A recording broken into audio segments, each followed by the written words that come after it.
যদি আমি বলি আমার রাসূল কেমন ছিলেন, তিনি ছিলেন মধ্যম আকৃতির, তিনি না লম্বা না খাটো। তিনি কখনো বা যখন হাজারো মানুষের সামনে দাঁড়াতেন, বিদায় হজের সময়ে 1,40,000 সাহাবা যখন ময়দানে, তিনি যখন আস্তে করে উঠে দাঁড়ালেন, ওনার চাইতে অনেক লম্বা লম্বা মানুষ থাকার পরেও অবাক বিস্ময়ে সবাই তাকিয়ে দেখলো সবার উপর দিয়ে যে মানুষটির মাথা মোবারক দেখা যায়, তিনি নবী মুহাম্মদুর রাসূলুল্লাহ সাল্লাল্লাহু আলাইহি ওয়াসাল্লাম। তিনি মধ্যম আকৃতির হওয়ার পরে সবার উপরে তার শির, সবার উপরে তার মাথা। সবাই অবাক বিস্ময়ে তাকিয়ে দেখলেন তার চুলগুলো হালকা হালকা কোঁকড়ানো। তিনি কখনো বা যখন চুলের ভিতরে তৈল দিয়ে আছড়াতেন, অবাক বিস্ময়ে মানুষ তাকিয়ে দেখতেন, মনে হতো চুলের মাঝে যেন মৃদু মন্দ ঢেউ দেখা যায়। তার কপালটা ছিল চওড়া শুভ্র, তার চোখের ভ্রুগুলো ছিল দনুকের মতো বাঁকা, তার চোখগুলো ছিল টানা টানা ভাসা ভাসা, তার চোখের পাতাগুলো ছিল গোলাপের পাপড়ির মতো। তিনি কখনো বা যখন চোখের পলক ফেলতেন, অবাক বিস্ময়ে মানুষ তাকিয়ে দেখতেন, মনে হতো মৃদুমন্দ বাতাসে গোলাপ পাপড়ি দোল খাচ্ছে। তার চোখের সাদা অংশ ছিল রক্তিমাভ সাদা, কালো অংশ ছিল তার কৃষ্ণ কালো।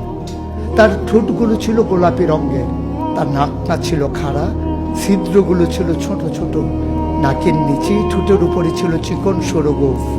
তিনি কখনো বা যখন মুচকি হাসতেন, তার গোলাপি রঙের ঠোঁট দুটো যখন একটু ফাঁক হয়ে যেত আর দাঁতগুলো যখন বের হয়ে যেত, মানুষ অবাক বিস্ময়ে খুঁজত কোথাও যেন বিজলি চমকিয়েছে। তিনি যখন প্রচন্ড গরমের মাঝে ঘেমে সিক্ত হতেন, কপালে তার মুক্তার দানার মতো ঘাম জমে যেত। তিনি যখন দৌড়ে দৌড়ে তার বিবিদের ঘরে যেতেন, আমাদের মায়েদের ঘরে, আল্লাহ রাসূল সাল্লাল্লাহু আলাইহি সাল্লাম ঘরে ঢোকার পরে মায়েরা দেখতেন কপালের মাঝে মুক্তার দানার মতো বিন্দু বিন্দু ঘাম জমে আছে। মায়েরা বলতেন, গুস্তাকি মাফ কর দিজিয়ে, বেয়াদবি মাফ করবেন, আপনি চুপটি করে একটু বসুন। নবীকে বসিয়ে ওরা ছোট্ট শিশু খুঁজে বের করতেন, অতি যত্নে পরম আদরে তার কপালের ঘামগুলো তারা শিশির ভিতরে ভরে মুখ বন্ধ করে রেখে দিতেন। ঈদ যখন আসতো, বিয়ে যখন হতো, জমানো ঘাম তারা আতর হিসেবে ব্যবহার করতেন। এ নবী তো সে নবী, হেঁটে গেছেন 1 মাস আগে রাত পথ ধরে, যাওয়ার পরে তিনি তো চলেই গেছেন। 1 মাস পরে যখন আবার ওই পথ মারিয়ে কোনো এক সাহাবা যাচ্ছেন, স্থানীয় বাসিন্দা যারা রাস্তার কিনারে যাদের ঘর, তাদেরকে ডেকে বললেন, ভাইরা এ পথ দিয়ে কি আমার নবী হেঁটে গেছে কখনো? বলেছে, সে তো 1 মাস আগের কথা, তুমি বুঝলে কেমনে? মুচকি হেসে সাহাবা জবাব দিলেন, হেঁটে গেছেন 1 মাস আগে, কিন্তু আজও সেই পথে নবীর গায়ের জান্নাতি গন্ধ পাওয়া যায়। এ আমার নবী, এ আমাদের নবী, আমাদের গর্ভের নবী। কেন পাঠালেন নবীকে? লাকাদ কানা লাকুম ফি রাসূলিল্লাহি উসওয়াতুন হাসানা।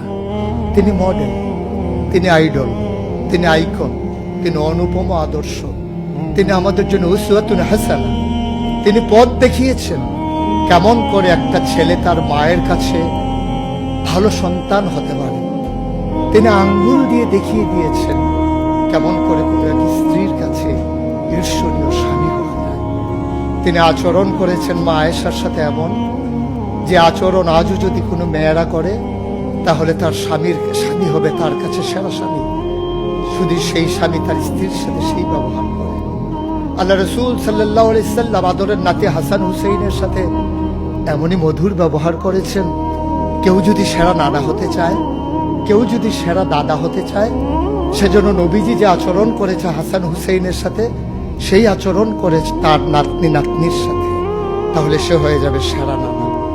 কেউ যদি আদর্শ শিক্ষক হতে চান, কেউ যদি হতে চান উত্তম আদর্শের অনুসারী, তাইলে আল্লাহ রাসূল সাল্লাল্লাহু আলাইহি সাল্লামকে আল্লাহ নিজেই জানিয়ে দিলেন যে আমি তো আপনাকে দান করেছি, ইন্নাকা লাআলা খুলুকিন আযীম, আপনি হচ্ছেন উত্তম থেকে উত্তমতর চরিত্রের অধিকারী।